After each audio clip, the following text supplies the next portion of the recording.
آپ بتائیے گا کہ پی ٹی آئی کے حوالے سے جب کہ آصف علی زرداری صاحب اور بلاول بھٹو دونوں یہ بات کہہ چکے جو کہ متی کہہ رہے ہیں، اور یہ بھی کہا کہ جی مئی 9 کا جو ہے جوڈیشل کمیشن بنائے، اور پھر یہ تو بات مصدق آئے، کل اعتزاز احسن صاحب ہمارے شو میں تھے کہ ان کو بھیجا گیا پی پی پی کی لیڈرشپ سے اعتزاز احسن صاحب کو اور ندیم افضل چند کو، جب ریزلٹس آئے تو ان کو بھیجا گیا پیپلز پارٹی کے ان کے پاس بیرسٹر گوہر کے پاس کہ پھر کیا ارادہ ہے، یعنی کہ حکومت بنانے کا. تو آل دوز انڈیکیشنز آتے ہیں. پھر آپ کیسے دیکھتے ہیں؟ دیکھیں اوبیسلی سیاسی جماعتیں کسی ٹائم بھی وہ ایک دوسرے سے رجوع کر سکتی ہیں. یہاں پہ ایشو یہ ہے کہ اب زرداری صاحب نے تو اپنی صدر کی سیٹ جو ہے وہ سیکیور کر لی ہے. بالکل. اب جو شہباز شریف صاحب کی سیٹ ہے اس کا دار و مدار زرداری صاحب کے موڈ پہ ہے.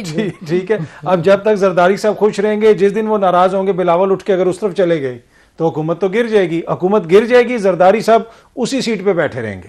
تو زرداری صاحب نے تو اپنا وہ جو نیئر فیوچر ہے وہ تو پولیٹیکلی ان کا بالکل اس طرح سیکیور ہے، لیکن اس کی قیمت ان کو بھی ادا کرنی پڑے گی. اس کی قیمت بلاول کو ادا کرنی پڑے گی. بلاول کو وہ 15 سال پیچھے لے گئے. بلاول جس طریقے سے پنجاب میں کمپین کر رہے تھے، اس لیے کہ اگر بلاول نے کھٹ پتلی وزیر اعظم نہیں بننا، شہباز شریف کی طرح اپنی طاقت پہ، اپنی والدہ کی طرح، اپنے نانا کی طرح اس ووٹر کو متحرک کر کے بننا ہے وزیر اعظم، تو اس کو پنجاب میں پاکستان پیپلز پارٹی کے ووٹر کو واپس اپنی جانب مائل کرنا پڑے گا، جو بلاول نے بڑا اچھا آغاز کیا لاہور سے.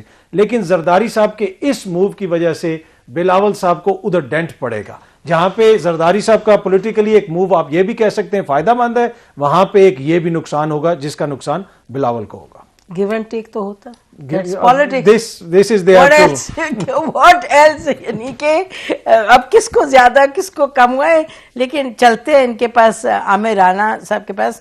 جی عامر رانا صاحب، آپ بتائیے گا آپ کس طریقے سے دیکھ رہے ہیں زرداری صاحب ان دا پریزیڈنسی اور پی ٹی آئی؟ 2-3 چیزیں ہیں جو آپ نے بھی کی اور باقی سب دوستوں نے بھی کی کہ بلاول کٹ پتلی وزیر اعظم بنیں گے نہیں بنیں گے. محترمہ بینظیر بھٹو 1988 میں کٹ پتلی وزیر اعظم بھی تھی. ان کے وزیر خارجہ اور باقی سب چیزیں ان کو طے کر کے تب اقتدار دیا گیا تھا. پاکستان کے اندر کوئی پہلی دفعہ نہ شہباز شریف اس طرح کے وزیر اعظم بننے جا رہے ہیں، بنے ہیں، پہلے بھی رہ چکے ہوئے ہیں. اور اگر ہم صرف اتنی سلیس اردو سمجھ لیں کہ جی چونکہ زرداری صاحب آ گئے لہٰذا جب مرضی حکومت گرا دیں گے، تو سٹیکس تو زرداری صاحب کے بھی انہی کے ساتھ ہیں جس کو اس سارے سسٹم کو آئی سی ایف سی نے چلانا ہے.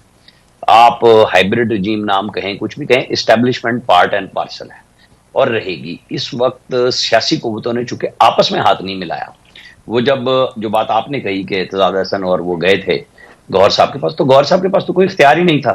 جس کے پاس اختیار ہے اس کا نام عمران خان ہے، اور اس نے فیصلہ دے دیا. بلاول تو آخری وقت تک انتظار کرتے رہے کہ شاید وہ ہمیں ملا لیں ساتھ تو شاید ہمارا کوئی دال پانی ٹھیک اچھے انداز سے بن جائے پولیٹیکلی. وہ ان کے ساتھ نہیں جانا چاہ رہے تھے لیکن چلے گئے. مجھے یہ بتائیں کہ عمران خان بھی اتنے ہی پاورفل ہیں اس سسٹم میں کہ وہ اسد کیسر کے بھائی کو سپیکر کہتے ہیں بنا دو اور وہ نہیں بنتا. پھر وہ کہتے ہیں تیمور جگڑا کو وزیر خزانہ بنا دو، وہ نہیں بنتا. یہاں کہیں نہ کہیں ڈوریں ہر پارٹی میں کوئی اور ہلا رہا ہے. تو اگر ہم یہ کہیں کہ جی یہ تو بڑی تیزی ہے جی کہ زرداری صاحب سائڈ پہ نکل جائیں گے تو بس نون لیگ دھڑم سے نیچے آ جائے گی، سب چیزیں ایک دوسرے کے ساتھ منسلک ہیں. یہ جو اقتدار کی شیئرنگ ہوئی ہے کہ کے پی کے اندر گنڈا پور صاحب کو حکومت مل گئی ہے یعنی پی ٹی آئی کو، جو 2013 میں ارینجمنٹ ہوا تھا، یہ اسی طرح کا ایک ارینجمنٹ ہے. ہاں 2013 میں نواز شریف ایبسولوٹ میجورٹی کے ساتھ وزیر اعظم تھے تو اس کو گرانے کے لیے 2014 میں دھرنے آئے.